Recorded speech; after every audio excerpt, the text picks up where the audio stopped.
Hello students. In our previous lecture, we have discussed about the Thomson model of an atom और इसके साथ साथ हमने discovery भी पढ़ी थी इलेक्ट्रॉन्स की एंड प्रोटॉन्स की।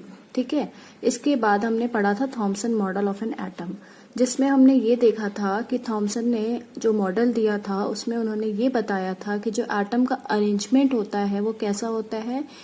एटम में जो प्रोटॉन्स होते हैं वो यूनिफॉर्मली अरेंज्ड होते हैं, ठीक है, और जो इलेक्ट्रॉन्स होते हैं वो उसमें एम्बेडेड होते हैं, जिसका एग्जांपल उन्होंने एक वाटरमेलन के साथ दिया था। उन्होंने ये बताया था कि जैसे वाटरमेलन होता है, वाटरमेलन में जो रेड वाला पोर्शन होता है, जो रेड एडिबल पार्ट होता है, वो क्या होता है, वो होता है प्रोटॉन्स। मतलब रेड वाला जो पूरा पार्ट होता है, पूरा पोर्शन होता है, क्योंकि हम देखते हैं कि वाटरमेलन को आप कहीं से भी कट करो तो उसमें रेड वाला पार्ट आपको विजिबल होता है, दिखता है ना, जो हम खाते हैं, ठीक है। और जो ब्लैक ब्लैक सीड्स होते हैं वो उसमें एम्बेडेड होते हैं, ठीक है। तो उन्होंने एटम को कंपेयर किया था किसके साथ, वाटरमेलन के साथ, और उन्होंने ये बताया था कि जो एटम का अरेंजमेंट होता है वो इसी तरीके से होता है, ठीक है। और दूसरा उन्होंने पुडिंग का एग्जाम्पल भी दिया था कि जैसे कोई स्वीट डिश होती है तो स्वीट डिश में जो स्टफ वाला पार्ट होता है वो क्या होता है, प्रोटॉन्स होते हैं, और जो उसमें ड्राई फ्रूट्स एम्बेडेड होते हैं वो क्या होते हैं, उसमें इलेक्ट्रॉन्स होते हैं, ठीक है। तो इस तरीके से उन्होंने अपना मॉडल को बताया था कि जो एटम का अरेंजमेंट होता है उसमें एटम में इलेक्ट्रॉन्स एंड प्रोटॉन्स का जो अरेंजमेंट होता है वो इसी तरीके से होता है, ठीक है। लेकिन उसके बाद रदरफोर्ड आए, रदरफोर्ड ने और उनके कुछ स्टूडेंट्स ने मिलकर एक एक्सपेरिमेंट किया इसी बात पे कि जो थॉमसन ने अपना मॉडल दिया था कि क्या सच में एटम का अरेंजमेंट इसी तरीके से होता है। तो उन्होंने इस चीज को देखने के लिए फर्दर एक्सपेरिमेंट किया अपने स्टूडेंट्स के साथ, क्योंकि वो इंटरेस्टेड थे इस चीज को जानने के लिए कि एटम के अंदर इलेक्ट्रॉन्स का अरेंजमेंट या प्रोटॉन्स का अरेंजमेंट किस तरीके से होता है। तो उन्होंने जो एक्सपेरिमेंट किया अपने स्टूडेंट्स के साथ, उनका जो एक्सपेरिमेंट था उस एक्सपेरिमेंट का उन्होंने नाम क्या दिया, उन्होंने दिया गोल्ड फॉयल एक्सपेरिमेंट, ठीक है। क्या नाम दिया उन्होंने, गोल्ड फॉयल एक्सपेरिमेंट, ये उन्होंने अपने एक्सपेरिमेंट का नाम दिया, ठीक है। अब इसमें आप इस एक्सपेरिमेंट को समझने से पहले, इस एक्सपेरिमेंट को पढ़ने से पहले आपको दो चीजों के बारे में पता होना चाहिए। एक है आपका अल्फा पार्टिकल्स, ठीक है, और सेकंड आपका है गोल्ड फॉयल। ये दो चीजों के बारे में आपको पता होना चाहिए जिससे कि आपको एक्सपेरिमेंट अच्छे से समझ में आएगा, ठीक है। अब सबसे पहले अल्फा पार्टिकल्स। अल्फा पार्टिकल्स क्या होते हैं बच्चों, देखो जैसे कोई भी एटम है, सपोज हमने हीलियम ले लिया, ठीक है, हीलियम He, हीलियम एक एटम है। तो एक एटम के अंदर क्या क्या होते हैं, प्रोटॉन्स भी होते हैं, इलेक्ट्रॉन्स भी होते हैं, ठीक है, और न्यूट्रॉन्स भी होते हैं। तो प्रोटॉन्स और इलेक्ट्रॉन्स के बारे में तो हमने देख लिया, न्यूट्रॉन्स की डिस्कवरी अभी हमने नहीं पढ़ी है, लेकिन न्यूट्रॉन्स भी होते हैं, ऐसा हमने एटम्स एंड मॉलिक्यूल्स वाले चैप्टर में पढ़ा था, ठीक है। तो एक एटम के अंदर प्रोटॉन्स होते हैं, इलेक्ट्रॉन्स होते हैं, न्यूट्रॉन्स होते हैं। अब हम हीलियम एटम की बात कर रहे हैं, तो हीलियम में 2 प्रोटॉन्स होते हैं, 2 इलेक्ट्रॉन्स होते हैं, 2 न्यूट्रॉन्स होते हैं, ठीक है। तो ये हमें पता है, ठीक है, क्योंकि हीलियम का हमने पढ़ा है। ये आप आगे पढ़ेंगे क्लियरली कि ये कैसे होते हैं, क्योंकि हीलियम का मास कितना होता है, 4u, ठीक है। तो इस चीज को हमने पढ़ा था, लेकिन अभी हमें सिर्फ ये देखना है स्ट्रक्चर। तो हीलियम एटम के अंदर 2 प्रोटॉन्स है, 2 इलेक्ट्रॉन्स है, 2 न्यूट्रॉन्स है। अगर इसमें से 2 इलेक्ट्रॉन्स को निकाल लिया जाए, अगर इसमें से 2 इलेक्ट्रॉन्स निकल जाएं, तो क्या बचेगा इसके अंदर, इसके अंदर बचेंगे 2 प्रोटॉन्स एंड 2 न्यूट्रॉन्स, ठीक है। ये बचा हीलियम के अंदर। अब हमने पढ़ा था कि जब कोई एटम इलेक्ट्रॉन्स लूज करता है तो वो कैसा बन जाता है, वो आयनिक बन जाता है, ठीक है। और इसके ऊपर क्या आ जाता है, पॉजिटिव चार्ज आ जाता है, ठीक है। मतलब इसने अपने 2 इलेक्ट्रॉन्स को लूज कर दिया, निकाल दिया, तो कैसा बन गया, ये पॉजिटिव बन गया। अब इसने एक तो नहीं निकाला है इलेक्ट्रॉन्स, इसने दोनों इलेक्ट्रॉन्स को निकाल दिया बाहर। 2 ही इलेक्ट्रॉन थे और दोनों को ही इसने निकाल दिया, तो कितना चार्ज आ जाएगा इसके पास, +2, मतलब 2 इलेक्ट्रॉन्स इसने लूज कर दिए। तो लूज करेगा तो पॉजिटिव चार्ज आएगा, हमने पढ़ा था। तो अब ये बन गया He2 +2 चार्ज। ठीक है, इसके हीलियम के ऊपर कितना चार्ज आ गया, +2 चार्ज आ गया। अब हमें पता है कि इलेक्ट्रॉन्स का तो वैसे ही कुछ मास नहीं होता, हमने पिछले टॉपिक में पढ़ा था कि मास ऑफ इलेक्ट्रॉन क्या होता है, नेग्लिजिबल होता है। लेकिन प्रोटॉन्स और न्यूट्रॉन्स का तो मास होता है। ठीक है, और हमें इतना पता है एटॉमिक मास हीलियम का कितना होता है, 4u। 2 और 2 कितने हो गए, 4u। तो इसी वजह से इसका मास कितना होता है, 4u होता है। अब समझ में आ गया। तो अब हम अपने टॉपिक को कंटिन्यू करते हैं। मैं आपको बता रही हूं कि हीलियम क्या बन गया, एक ऐसा एटम है जिसने इलेक्ट्रॉन लूज कर दिया, और अब जो He2 पॉजिटिव आयन बना है, ये क्या है, एक हैवी एटम है। कैसा है, हैवी एटम है। हैवी एटम में क्यों कह रही हूं, क्योंकि इसका मास है। ठीक है, इसके ऊपर चार्ज भी है और इसका खुद का मास भी है। मास क्यों है, क्योंकि इसके अंदर अभी प्रोटॉन्स और न्यूट्रॉन्स है, और प्रोटॉन्स का मास हमने पढ़ा था लास्ट लेक्चर में, कितना होता है, 1.67 × 10⁻⁻27 kg। ठीक है, प्रोटॉन का मास होता है और न्यूट्रॉन्स भी है इसके अंदर, तो दोनों का मास मिलाकर ये हैवी एटम है। ठीक है, अब ये जो बना है पॉजिटिव चार्ज वाला जो हीलियम बना है, इसी को हम बोलते हैं अल्फा पार्टिकल्स। क्या बोलते हैं, अल्फा पार्टिकल्स। ठीक है, जिसने कि अपने 2 इलेक्ट्रॉन्स को लूज कर दिया है और ये पॉजिटिव आयन बन गया है, इसी को हम क्या कह रहे हैं, अल्फा पार्टिकल्स। अब समझ में आया कि अल्फा पार्टिकल्स क्या होते हैं। अल्फा पार्टिकल्स होते हैं डबली चार्ज्ड आयन होते हैं। इसके ऊपर कितना चार्ज है, +2 चार्ज है, क्योंकि इसने अपने 2 इलेक्ट्रॉन्स को लूज कर दिया है। ठीक है, तो इसी को क्या कह रहे हैं, अल्फा पार्टिकल्स। ठीक है, फर्स्ट टर्म आपको क्लियर हो गई, अल्फा पार्टिकल्स। अब हम बात कर रहे हैं गोल्ड फॉइल की। गोल्ड फॉइल का क्या है, आपने देखा होगा एल्यूमिनियम फॉइल। ठीक है, एल्यूमिनियम फॉइल के बारे में सबको पता है, जो घरों में यूज करते हैं खाना रैप करने के लिए। ठीक है, सिमिलरली गोल्ड फॉइल भी वही होता है, गोल्ड की फॉइल होती है। अब आप कहेंगे कि एल्यूमिनियम, जो गोल्ड की फॉइल है, जो साइंटिस्ट थे रदरफोर्ड, उन्होंने गोल्ड की फॉइल ही क्यों यूज करी। ऐसा तो है नहीं कि मतलब उन्होंने इसलिए उनके पास बहुत सारा गोल्ड था या वो बहुत रिच थे। उन्होंने इसीलिए यूज की क्योंकि उन्हें बहुत ही थिन शीट चाहिए थी, थिन फॉइल चाहिए थी। एल्यूमिनियम की फॉइल से भी काफी थिन होती है गोल्ड की फॉइल, और उन्हें जो एक्सपेरिमेंट करना था वो इसी वजह से उन्होंने थिन शीट लेनी थी, क्योंकि उन्हें ये एक्सपेरिमेंट परफॉर्म करना था। ठीक है, तो इसीलिए उन्होंने क्या लिया था, गोल्ड की फॉइल ली थी इस एक्सपेरिमेंट को परफॉर्म करने के लिए। तो gold foil is nothing but only foil of gold. ठीक है, जो कि गोल्ड की फॉइल है, जो उन्होंने अपने एक्सपेरिमेंट में यूज किया था।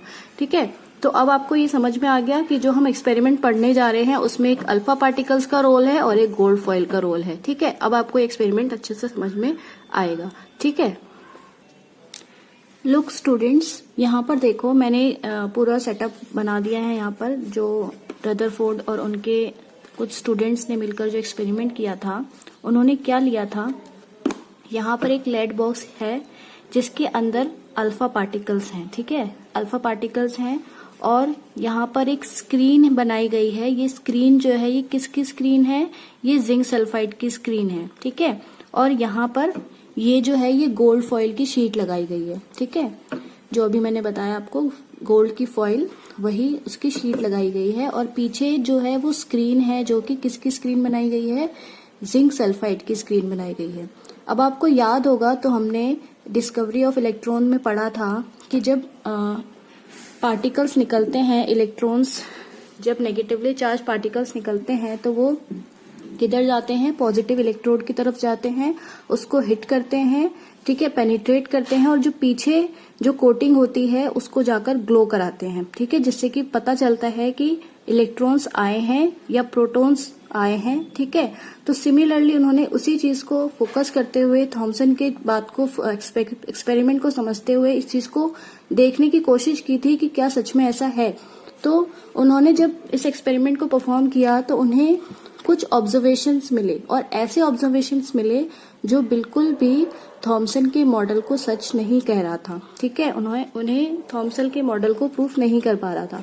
उन्हें क्या क्या देखने को मिला, जैसे ही उन्होंने इस बॉक्स से अल्फा पार्टिकल्स को, मतलब ये सोच लो कि यहाँ पर एक गन है, ठीक है, उस गन से क्या निकल रही है, अल्फा पार्टिकल्स निकल रहे हैं। ठीक है, तो अगर मान लो कोई गन है, अगर उस गन से कुछ बुलेट्स निकलती हैं तो वो कैसे जाती हैं, स्ट्रेट डायरेक्शन में जाती हैं। ठीक है, और यहाँ पर उन्हें क्या देखने को मिला कि जैसे ही उन्होंने यहाँ से गन से अल्फा पार्टिकल्स को निकाला तो वो एक यहाँ पर एक स्लिट बनाई गई है, स्लिट से जिसके अंदर उसको एंटर करने के लिए उसको क्या मिले, स्पेस मिले। ठीक है, जिससे कि वो इस गोल्ड फॉइल तक सीधे डायरेक्शन में जा पाए।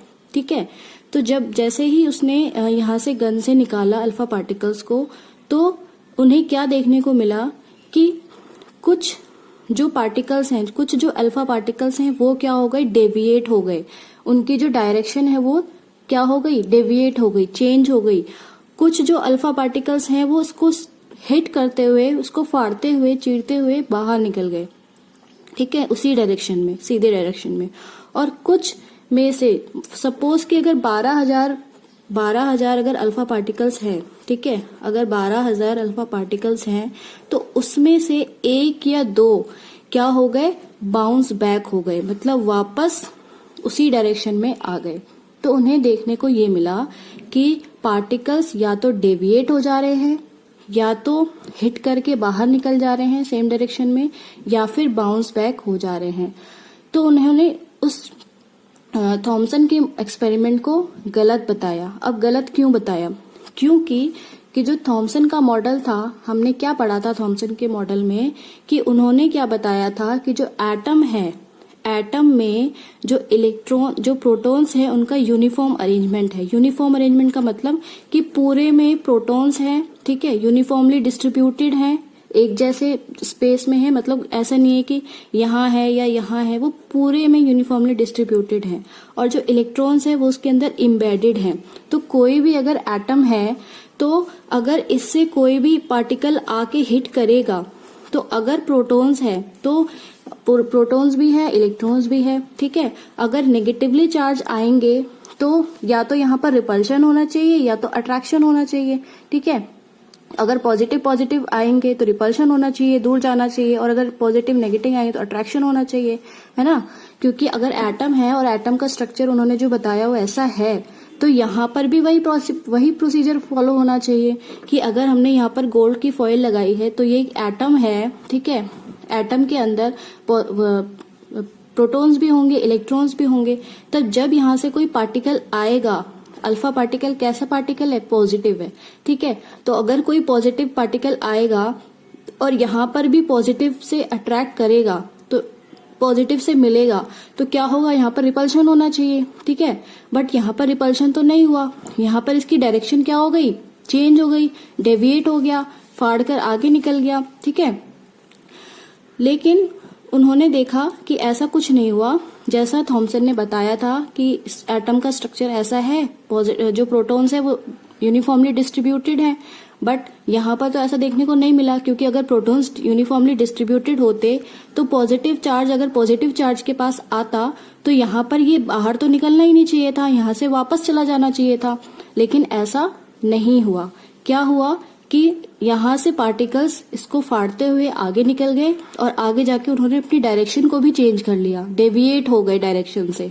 ठीक है, तो यहाँ पर थॉमसन का जो मॉडल है वो फेल हो गया। ठीक है, अब इसी चीज को हमारी जो बुक है एनसीईआरटी बुक, उसकी एक एक्टिविटी से समझते हैं। ठीक है, देखो एक एग्जाम्पल है, एक्टिविटी है कि यहाँ पर एक फेंसिंग है। ठीक है, फेंसिंग क्या है, एक नेट का जाल है। ठीक है, जैसे कि बॉल वगैरह खेलते हैं ना, इस तरीके से एक जाल बना हुआ है। ठीक है, यहाँ पर एक बच्चा है जो अपनी बॉल को यहाँ से थ्रो कर रहा है। ठीक है, क्या कर रहा है, बॉल को यहाँ से थ्रो कर रहा है। यहाँ पर एक बच्चा है जो अपनी बॉल को थ्रो कर रहा है। वो बच्चा जब बॉल को थ्रो करता है इस फेंसिंग पर, तो वो क्या देखता है कि वो एक नहीं 10 बार 15 बार अगर थ्रो करेगा तो उसको क्या ऑब्जर्वेशन देखने को मिल रही है कि कई बार तो बॉल क्या कर रही है, यहाँ तक जाती है और यहाँ से आगे उसकी डायरेक्शन क्या हो जाती है, चेंज हो जाती है। ठीक है, क्योंकि हमेशा ऐसा नहीं होता ना कि बॉल हिट करे और वापस आए, है ना। कई बार ऐसा होता है कि बॉल जा रही है सीधी सीधी डायरेक्शन में और आगे जाके उसकी डायरेक्शन क्या हो जा रही है, चेंज हो जा रही है। ठीक है, कई बार क्या हुआ कि बॉल सीधी गई, उसने इस फेंसिंग को हिट किया और बाहर निकल गई। ठीक है, मतलब उसमें इतना स्पेस है कि वो बाहर जा सके। ठीक है, और रेयरली ऐसा हुआ 1 या 2 बार कि बॉल गई और बाउंस बैक होकर वापस उसी डायरेक्शन में आ गई। तो अब आपको इस बॉल वाले एग्जांपल से समझ आ गया होगा कि मैंने आपको क्या एक्सपेरिमेंट समझाया है कि जो रदरफोर्ड ने और उनके स्टूडेंट्स ने किया कि जब उन्होंने अल्फा पार्टिकल्स को गन से शूट कराया तो जो पार्टिकल्स थे वो आगे जाके डेविएट हो गए, कुछ ही पार्टिकल्स हिट करके आगे गए। ठीक है, और रेयरली 1 आध पार्टिकल्स ऐसे हुए जो बाउंस बैक हुए। ठीक है, जिससे कि उन्होंने ये बताया कि जो थॉमसन ने मॉडल बताया था कि एटम में जो प्रोटॉन्स का अरेंजमेंट होता है वो कैसा होता है, यूनिफॉर्मली होता है, बट ऐसा उन्होंने नहीं देखा उसके अंदर। तो अब उन्होंने थॉमसन का मॉडल जब फेल कर दिया तो उन्हें भी एक मॉडल देना चाहिए था जिससे कि लोगों को पता चले कि एक्चुअल में मॉडल कैसा है, मतलब एटम का स्ट्रक्चर कैसा होता है। तो उन्होंने जो एक्सपेरिमेंट किया उसके बाद उन्होंने खुद का एक मॉडल दिया। उसमें उन्होंने क्या बताया, यहाँ पर आप देखो, आपकी बुक में डायग्राम दिया हुआ है, इसी डायग्राम से मैं आपको एक्सप्लेन कर देती हूँ। जब रदरफोर्ड ने थॉमसन के मॉडल को फेल किया तो उन्होंने अपना एक मॉडल दिया जिसमें उन्होंने बताया कि जो एटम का स्ट्रक्चर है उसमें जो प्रोटॉन्स है मतलब जो पॉजिटिव चार्ज्ड पार्टिकल्स हैं, प्रोटॉन्स पे पॉजिटिव चार्ज आता है। ठीक है, तो एटम का जो स्ट्रक्चर है उसमें जो प्रोटॉन्स हैं वो सेंटर में होते हैं। ठीक है, कहाँ होते हैं, सेंटर में, और इसी को क्या कहते हैं, न्यूक्लियस कहते हैं। न्यूक्लियस की डिस्कवरी उन्होंने नहीं की थी, रदरफोर्ड ने नहीं की थी, लेकिन यहाँ से न्यूक्लियस के बारे में उन्होंने पता किया और बताया कि जो न्यूक्लियस होता है वो सेंटर में होता है और न्यूक्लियस के अंदर ही क्या होते हैं, प्रोटॉन्स होते हैं। ठीक है, जो कि सेंटर में प्रेजेंट होते हैं। ठीक है, और उन्होंने बताया कि जब भी कोई पार्टिकल और मतलब बाकी का जो बाहर का स्पेस होता है वो कैसा होता है, वेकेंट होता है, खाली होता है, उसमें काफी गैप होता है, और जो प्रोटॉन्स होते हैं वो कहाँ होते हैं, सेंटर में होते हैं। तो इसी मॉडल को देते हुए उन्होंने अपनी बात को समझाई कि जब कोई पार्टिकल्स आता है एटम के पास, हिट करता है, तो अगर वो पार्टिकल इस खाली जगह पे हिट करेगा तो क्या होगा, वो डेविएट हो जाएगा। ठीक है, क्या हो जाएगा, डेविएट हो जाएगा या उसको क्रॉस करके आगे निकल जाएगा। ठीक है, जैसा कि हमने क्या देखा, उनके एक्सपेरिमेंट में देखा और बॉल वाली एक्टिविटी में देखा। तो उन्होंने अपनी एक्सपेरिमेंट को समझाया इस मॉडल के थ्रू कि जो एटम होता है उसमें प्रोटॉन्स जो होते हैं, पॉजिटिवली चार्ज पार्टिकल्स जो होते हैं वो सेंटर में होते हैं, और बाकी का जो बाहर का स्पेस होता है वो खाली होता है, वेकेंट होता है। और जब भी कोई पार्टिकल्स आके उससे हिट करते हैं, चाहे वो पॉजिटिवली हो चाहे वो नेगेटिवली चार्ज हो, ठीक है, तो अगर वो खाली स्पेस से आके टकराते हैं तो वो बाउंस क्या हो जाते हैं, डेविएट हो जाते हैं या उसको क्रॉस कर आगे निकल जाते हैं। ठीक है, और रेयरली ऐसा होता है कि जो पार्टिकल्स आते हैं वो आगे सीधा जाकर क्या करे, सेंटर पर टकराए। ठीक है, जब सेंटर पर टकराएंगे तो अगर वो पॉजिटिवली चार्ज पार्टिकल है तो वो क्या होगा, रिपेल हो जाएंगे और वो बाउंस बैक हो जाएगा। जैसे कि हमने देखा था बॉल वाले केस में, बाउंस बैक होगा रेयरली जब वो पार्टिकल कैसा टकराए, सेंटर में आके न्यूक्लियस है या प्रोटॉन से टकराए। ठीक है, तब उस केस में क्या होगा कि जो पार्टिकल्स हैं वो बाउंस बैक हो जाएगा। और उन्होंने ये बताया कि इसी तरीके से एटम का स्ट्रक्चर होता है। ठीक है, और फिर उनसे ये पूछा कि चलो ठीक है, प्रोटॉन्स का तो बता दिया आपने कि प्रोटॉन्स का अरेंजमेंट इस तरीके से होता है, बाकी की जगह खाली होती है, लेकिन इलेक्ट्रॉन्स का क्या, इलेक्ट्रॉन्स कहाँ होंगे। फिर उन्होंने दिमाग में आया कि सोलर सिस्टम, जैसे कि सोलर सिस्टम होता है, सोलर सिस्टम में क्या होता है, सन होता है, सन सेंटर में होता है और बाकी के प्लैनेट्स क्या करते हैं, उसके अराउंड रिवॉल्व करते हैं। तो उन्होंने इसी चीज को दिमाग में लाते हुए ये बता दिया बिना इसकी डिस्कवरी करे कि जो इलेक्ट्रॉन्स हैं वो इलेक्ट्रॉन्स कैसे होते हैं, वो रिवॉल्व करते हैं किसके अराउंड, प्रोटॉन्स के अराउंड। मतलब प्रोटॉन्स कहाँ है, सेंटर में है जहां न्यूक्लियस है, न्यूक्लियस के अंदर प्रोटॉन्स है, पॉजिटिवली चार्ज्ड है, और उसी के चारों तरफ इलेक्ट्रॉन्स अरेंज रहते हैं जो कि रिवॉल्व करते रहते हैं। तो ये उन्होंने बिना ही सोचे समझे इसको बता दिया, लेकिन यही सच है, यही सच हो गया। इसी बात को सबने मान लिया कि ठीक है, प्रोटॉन्स क्या होते हैं, बीच में होते हैं, और इलेक्ट्रॉन्स क्या करते हैं, चारों तरफ रिवॉल्व करते हैं। ठीक है, तो इस तरीके से उन्होंने अपना ये मॉडल दिया, जिसको उन्होंने एक्सपेरिमेंट किया था, गोल्ड फॉइल एक्सपेरिमेंट, और इस तरीके से उन्होंने ये मॉडल बता के दिया कि अरेंजमेंट किस तरीके से होता है एटम का, प्रोटॉन्स एंड इलेक्ट्रॉन्स का एटम के अंदर। यहाँ पर आप देखो, अब हमारी बुक में जो लिखा है हम उसको रीड कर लेते हैं, जिससे आपको क्लियर हो जाएगा कि हमने क्या क्या पढ़ लिया। Ernest Rutherford was interested in knowing how the electrons are arranged within an atom. Rutherford designed an experiment for this. In this experiment, fast-moving alpha particles were made to fall on a thin gold foil. ठीक है, जैसे कि मैंने आपको बताया, उन्होंने experiment किया alpha particles के साथ, जिसको उन्होंने थिन गोल्ड फॉइल पे क्या कराया, फॉल कराया। He selected a gold foil because he wanted as thin a layer as possible. जितना पॉसिबल हो उतनी थिन लेयर वो लें, इसलिए उन्होंने गोल्ड फॉइल को सिलेक्ट किया। This gold foil was about 1000 atoms thick. ठीक है, alpha particles are doubly charged helium ions. Since they have a mass of 4u, the fast moving alpha particles have a considerable amount of energy. ठीक है, उनकी energy होती है, क्योंकि हमने अभी देखा था हीलियम क्या क्या क्या होता है, मास होता है, और कितना मास होता है, 4u. It was expected that alpha particles would be deflected by the subatomic particles in the gold atoms. Since the alpha particles were much heavier than the protons, he did not expect to see large deflection. उन्होंने ये चीज क्यों ली थी, क्योंकि वो क्या देखना चाहते थे, डिफ्लेक्शन देखना चाहते थे सब एटॉमिक पार्टिकल्स का गोल्ड एटम में। लेकिन उन्हें इतना, मतलब उन्होंने अल्फा पार्टिकल्स इतने हैवी लिए थे, और मतलब क्योंकि जो अल्फा पार्टिकल्स होते हैं क्या होते हैं, पॉजिटिवली चार्ज होते हैं, और वो प्रोटॉन से भी काफी हैवी होते हैं। लेकिन उन्होंने ये एक्सपेक्ट नहीं किया था कि इतना लार्ज डिफ्लेक्शन उनको देखने को मिलेगा। ठीक है, he did not expect to see the large deflection. But the alpha particle scattering experiment gave totally unexpected results. The following observations were made. जब उन्होंने एक्सपेरिमेंट किया, उन्हें अनएक्सपेक्टेड रिजल्ट्स देखने को मिले। क्या क्या ऑब्जर्वेशन उन्होंने देखा, most of the fast moving alpha particles passed straight through the gold foil, कि काफी सारे अल्फा पार्टिकल्स क्या हो गए, स्ट्रेट निकल गए गोल्ड फॉइल को फाड़ते हुए।